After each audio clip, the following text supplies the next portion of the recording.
Welcome to another great episode of Enterprise Morning, reaching you from Enterprise Television from the economic hub of Nigeria, Lagos. I am Henry Igwebike, and we kick off today with our newspapers, interestingly, and right after that will be our main conversation also for today. Do well to be part of what we do. Have a say in what we say. You can always find us when you reach us at enterprisetvnews.com. You may equally like, comment, and follow us on all our social media platforms at Enterprise TV7. I am very so honored to have joining me via Zoom, Sonny Ibuanugo, a journalist, an author, a public affairs analyst, to see through all that we have from our newspapers, and possibly we crisscross through our main conversation for today. Good morning, Mr. Ibuanugo. Good morning, Harry. Thank you. My pleasure indeed. Thank you so very much. Thank you so very much for your time. So I would love us to start with the Daily Trust newspaper for this morning, and the talking point for today would be Speaker Abbas, Africa's debt at critical point, and we have it authoritatively that the federal government as of today has borrowed about 149 trillion naira. That's the debt Nigeria is owing across the world. I would love you to speak to me on this particular matter. At the point when President Bola Tinubu said he is coming to cut costs and help Nigerians save more money, but of course, the nature of borrowing has ballooned. What's your take on this? Well, I think it is not new what we are experiencing now. The best our President Bola Tinubu has done so far is his promise to continue where his predecessor, late President Muhammadu Buhari, stopped. He made that promise after his election. He gave that promise that he was going to continue where the late president stopped. And you know that the late president, his 8 years was signposted and marked by indiscriminate, reckless, and irresponsible borrowing mechanism. That was what signposted his 8 years in office, that plunged this country into a never known before, never seen before regime of backwardness, and threw this country into the abyss of despair. So if anything, President Tinubu has done excellently well, only in his reckless borrowing, but extending it to a ridiculous level that we have found ourselves now. So it is not that Abbas, Tajuddin Abbas, our Speaker of House of Representatives, is coming up with this red lights. Yeah, and of course, I'll update too late in the day for him to start talking about something everybody has known and then people have been crying about. But this issue of indiscriminate borrowing that puts the former Senate President Saraki at loggerheads with the late Muhammad Buhari, because at a point, Saraki saw the red lights, the red signs, and they would not cooperate. But that was why, of course, part of the reason he was never allowed to come back. Now, when he was replaced, the Lawan administration in the Senate said boldly that anything the late president presented to the national, to the Senate will be approved because, in his words, the president means well or meant well at that time. So we will not be surprised that we are into this level of debt over we have never seen before in the history of this country. So we are nobody is surprised. That's my reaction. Nobody should be surprised. And we are, from the look of things, they are just, by the time this government ends, you and I will be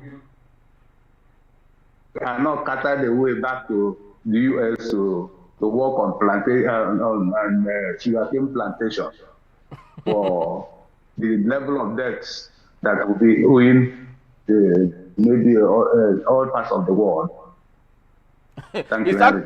Yeah, it's actually very funny. I remember when Godswill Akpabio said that by the time Tinubu is through with Nigeria, Nigeria will not be the same again. I know he said it with respect to the fact that President Bola Tinubu would revamp Nigeria, but it's becoming obvious that what that particular statement meant was that, just like you said, possibly hysterically, that we might all be taken as slaves to the Americas yet again for sugarcane plantation.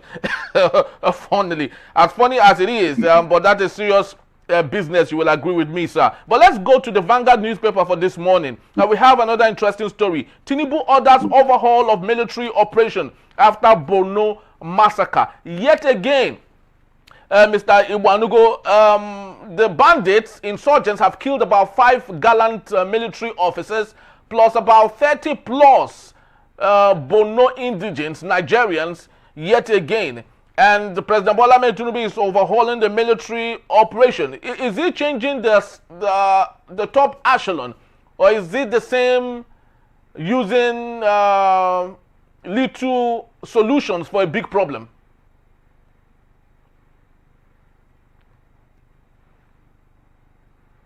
I think the solution does not lie in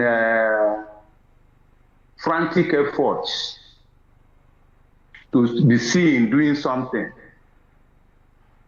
The solution lies in having the right mindset to eradicate crimes and terrorism and banditry in Nigeria. You must have that way power, that political impetus to do so. If you do not have it, then there is nothing you can say that will change the scenario. You recall what they ago, a few days ago, that they know where these bandits are, they know where these criminals are. But to get at them and wipe them out, at the time the operation was going on, they were pulled back, they were ordered back. It is the same story in Plateau. It is the same story in Benue. It is the same story in Borno. That when they tell you that there is an infiltration of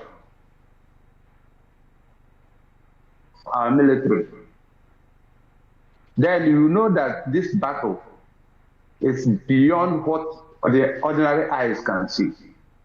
It is not the battle of, no matter what you change, if you do not change the attitude of the highest echelon in this country, what surprises me is what is their reason for not having the right attitude, for not, unleashing the battle cry that is necessary for Nigeria to get out of this problem. I don't. But you can rest assured that they don't have that political will. And that is where the problem is. The problem is not in the echelon, it is not in the structure of the military. The Nigerian military, when they go out of this country, they come back with laurels. They excel in every other part of the world. But in Nigeria, little problems, wherever you find the bandits, wherever you find these problems, you find that it is more or less than eradicated. That is the problem. It is not about change of gas. It is about developing the courage and political will. When I'm not saying when I make this statement, it's not they are not my own statements. The governor of Plateau State came out to tell you that the people perpetrating the heinous crimes in Plateau State are, in fact, they called it genocide. It was from his own mouth, they called it genocide. That they are taking lands of the people, displacing people and taking their land. As they are displacing people and taking their land, is it not clear to everybody where these lands, these people have been displaced and then people have taken that land? Is it not clear to people that if somebody took somebody's land and is occupying it, that person should be taken out? So what is the reason why these people are not taken out? The same thing, the same scenario in Plateau State is the same scenario in Benue State, where people, original inhabitants, are being displaced and their lands taken over by a group of people. Why is it so difficult to confront those people who are taking those land and restore the original owners of the land? Why? This is the answer to your question, Tony. Henry. This is the answer to your question, the political will. So that you find out that what we have is that the peoples that are supposed to eradicate this give the indication, give the picture that can be interpreted by any right-thinking member of the society. And in defining the term right-thinking member of the society, I will go to Justice Obiora Nwatoka, the former Chief Justice of Anambra State, who said that right-thinking members of the society are not the fishmongers in the market or the pepper sellers. There are people like you and I who have seen the four walls of primary and secondary school and who can analyze issues. In your own interpretation, Tony, why is it impossible to confront those people who are taking people's land? It is the same thing with Boko Haram, who are causing havoc in Borno State. Is it right to confront them frontally? We saw what happened when they kidnapped an American. We saw what happened. The Americans came to Nigeria here, organized the operation and rescued the man and decimated hundreds of Boko Haram people. So why is it impossible for our military to do so? Is it a matter of lack of equipment, or a matter of the structure of the military, or a matter of lack of political will? Those are the questions that are begging for answers. And in getting at what you are saying, we must answer those critical questions. Very true. We must answer the critical questions, and the questions are anchored on complicity at this point. If it is right, I do hope that this particular quote is substantiated when it's often said by General Sani Abacha, when terrorism or banditry, insurgency continues more than 24 hours, then the government of the day is involved in it. So Sani Abacha did say, which equally raises the question if there is something happening behind the curtain that Nigerians are yet to see and understand. But let's get to fuel at this point. 5% fuel consumption tax. TUC issues 14-day strike notice. Mr. Igbanugo, speak to us on this, because we still cannot understand why the president has removed subsidy when he should be blessing Nigerians, and yet again he is asking Nigerians to pay 5% fuel tax from next year, January 1st. Does it really make any sense from a leader? Well, Henry, the question you asked me, the answer is there in the public domain. This government, the government of the APC, right from inception, has always been government. It is governed, or it is superintended by what our people say, the king that deceives his subjects.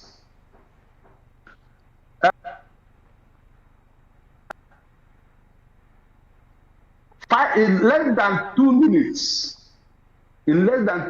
after President Bola Tinubu took over, this country was plunged into the deepest, in fact, the bottomless pit of hunger, deprivation, and poverty in just 1 second or 1 minute. In fact, before the ink on which he etched his signature, declaring his being pronounced after being pronounced president, the ink with which he etched, he signed his signature on those dotted lines, before the ink dried up, Nigeria had been plunged into a complete hopelessness, and that is where we have been all these years,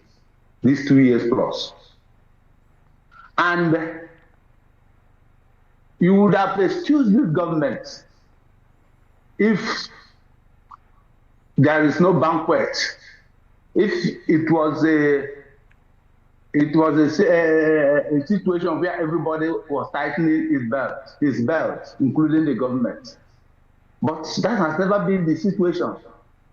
The government is throwing a banquet while asking people to tighten their belts.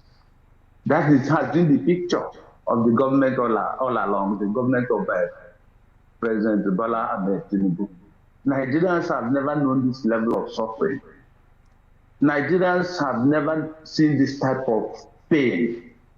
You know, Nigeria is a place where it is no longer news that people scaled the barriers of Third Mainland Bridge and plunged themselves into the land. It is now a constant occurrence because many people cannot bear what is going on in this country. And to tell you that this government is a soulless government, the more the people suffer, the more they squeeze them. Where I place this issue of the 5% of what they call petroleum consumption tax. That is where I place it. The spirit of this government, both body and spirit, is to flog Nigerians with the biblical snakes, and scorpions. After the late Muhammad Buhari flogged the same nation with Koboko and with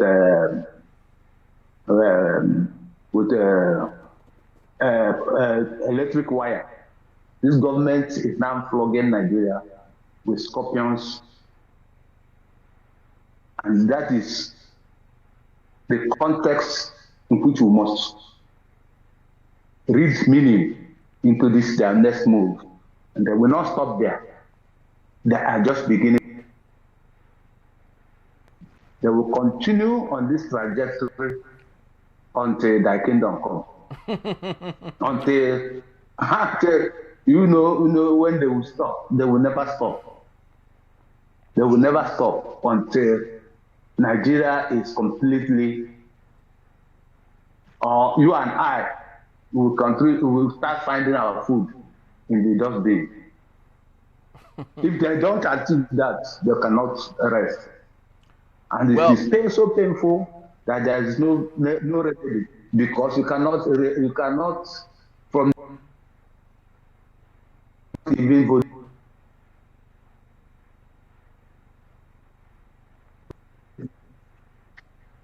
It's actually very deplorable, Mr. Ibuanugo, that we're having this issue, and while Nigerians cry, while Nigerians gnash their teeth, and the government seem not to listen, seem not to care, are not perturbed by some of the things happening. It's a growing problem. But let's, just before we end for this particular segment, let's go to the Punch newspaper. Compensation row may steal or stall 712 billion Lagos airport revamp. Mr. Ibuanugo, you know the federal government through Keyamo said they were going to revamp or repair or renovate the Murtala Mohammed International Airport with 712 billion naira. We Nigerians have cried like, are we building a new airport? And now we have it. That kickbacks and what Nigerians will term as bribery, might be the reason why this might not happen again. So does it mean that all the while what Keyamo has stated was actually not meant for the revamping or renovation of the international airport? Well, what you can say, you can always find out that everybody is taking a cue from the head. When the head is rotting, the rest of the body, you can anticipate what will happen to the rest of the body. It is a bazaar that we are experiencing in this country in terms of the level of governance. So everybody does what they like. It presents, as long as you are part of the deal. You present whatever is. In fact, there's no level, or there's no longer any level of scrutiny, believe or behave or believe that government, as long as part of the cabal in this government, you can present anything and it goes. That is what we are experiencing now. That the amount with which you can build two standard airports in other clients is what we are using to repair or to rehabilitate one airport in Nigeria. It is just like the International Conference Center in Abuja. You know the amount that was used to build the International Conference Center, and we are using 39 billion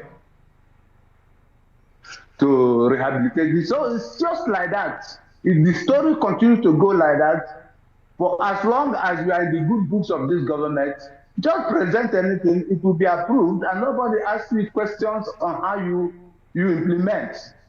For as long as you are in good books, it is a terrible situation, and nobody knows when this will end, because these people are not prepared to live. And the worst part of it is that Nigerians cannot just send them away because of what they are putting in place as the templates. Where the hope of the common man ought to lie is the ballot box, but they are also making that what we have is a complete state capture. And when the state is captured completely, we are in deep shit, in deep mess. So I am not surprised what is coming out from that project. I watch KMO on TV, explaining the projects. It is not about how smooth your ability to talk through these issues, but in your intent, what is actually the picture before the people, and that picture does not look good. It does not. The people in government today do not smell roses. They don't smell roses at all, and that is a very sad situation. Very sad situation indeed. And it's our intention that things will get better. But of course, it would never get better when the intention of those who have been given the responsibility to make it better is not to help with the situation, but to worsen it. One will be surprised why President Bola Tinubu, someone who said he was a Democrat, someone who said that he wasn't actually interested in our money, that he is here to make things better, how that under his very nose, all of these things are happening while he watches and sits back and hope that miraculously things will get better. Well, we truly do hope, since we're a prayerful country, that things will get better, and hope that Nigerians would heave a sigh of relief as time goes by. Just to let you know, ladies and gentlemen, that Sonny Wanugo would be here in the GP to take us on our main conversation. That is when we return. PDP and Jonathan allies pressure Peter Gregory Obi to join 2027 opposition coalition. That in a bit is still Enterprise Morning. Please don't go anywhere, because we'll be right back.